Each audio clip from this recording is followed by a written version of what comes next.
Kwa mimi naweza kusema ni uongo kwa sababu najua utaniuliza swali kwamba dini ndio inayokwenda kumuona Yesu Kristo na nani.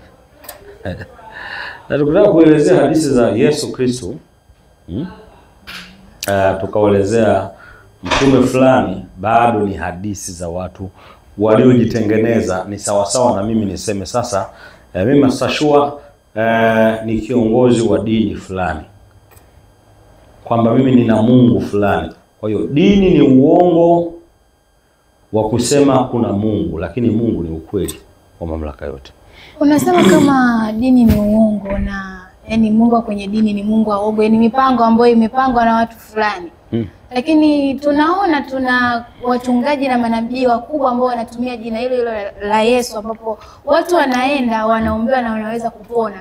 Tunashuhudia, yani ninaona kama sio vizuri kuwataja, lakini hata wewe mwenyewe unaona tuna manabii, makuhani wakubwa ambao wanaombea watu wenye shida mbalimbali na wanaweza kupona na kuweza kupata miujiza. Hawa watu hizo nguvu wanazitoa wapi? Kwa sababu wao wanasema wana nguvu ya Roho Mtakatifu.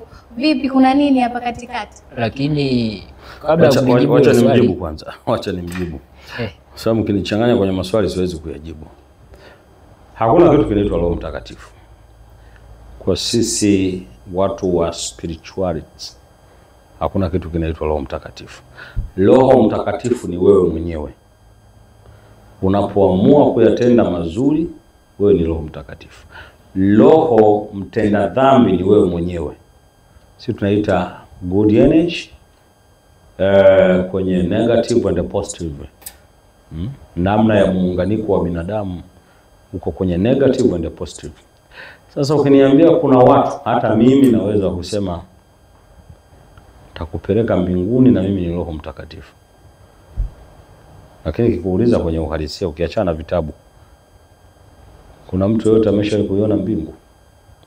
Hapo ulipo, ukiachana na kusoma, sababu wasomi ni wanafalsafa waliotengeneza jukumu fulani la kuchukua maarifa ya watu wasiokuwa na maarifa.